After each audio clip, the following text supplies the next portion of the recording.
ए भैया यही चैत के महीना में पति पत्नी के बाद बा। ए आकाश बाबू, ए प्रदीप भैया, औरतिया बड़ी माना करतिया पति परमेश्वर से कि रउरा ही कटिया पिटिया के दिन आइल बा, पहरा मत जाई। पति देव मानत नहीं खा, कैसे भाव हो।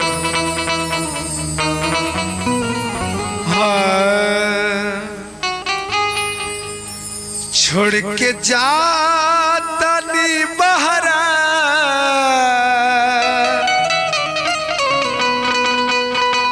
एगो काम कर ली। छोड़ के जाता नी बहरा, एगो काम कर ली। कुछ देर राजा कुरवे में आराम कैली। कुछ देर राजा कुरवे में आराम कैली। छोड़ के जाता नी बहरा, एक काम करली। छोड़ के जाता नी बहरा, एक काम करली।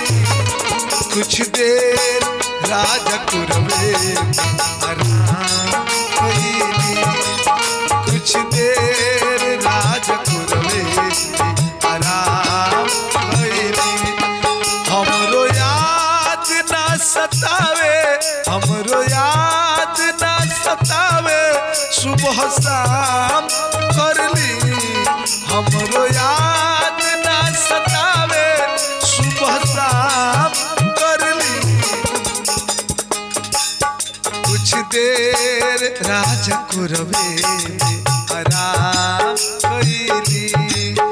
कुछ देर राजा कुरवे में आराम कैली।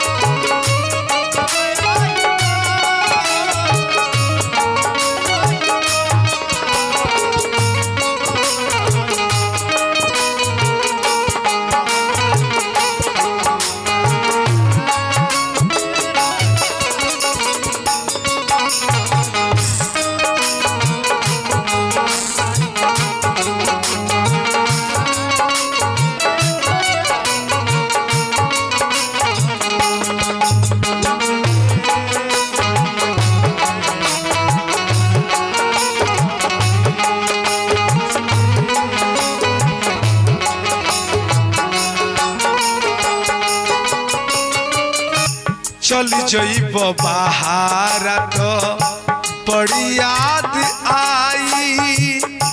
प्यार हमर प्रीत रौरा बहुते सताई।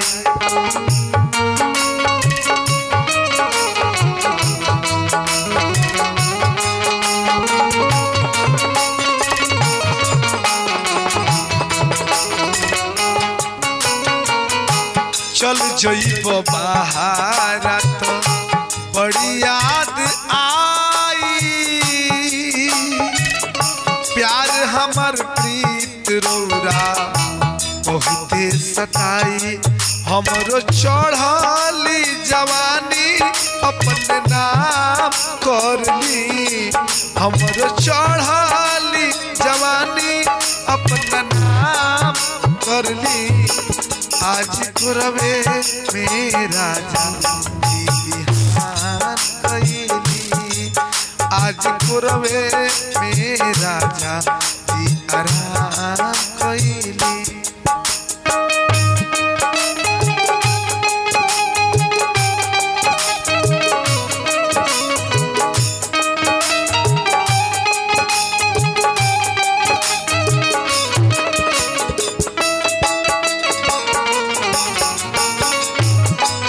अशोक भैया खाली से वाले रहो। राहुल बगल हो,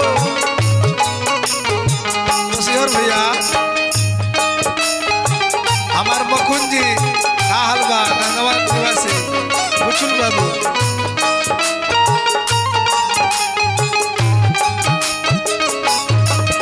प्रकाश बाबू खाली ढोल के बाजी हमारा डॉक्टर साहब दिनेश जी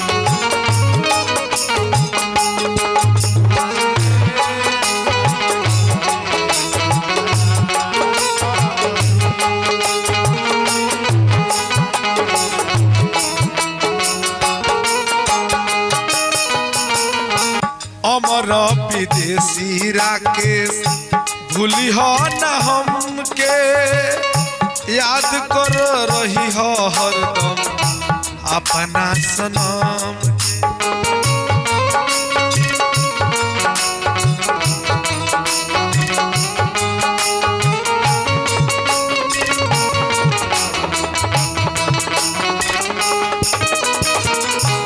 अमर विदेशी राकेश भूली हो न हमके याद करत रही हो हरदम अपना सनम के चिंता करी हो न ए राजा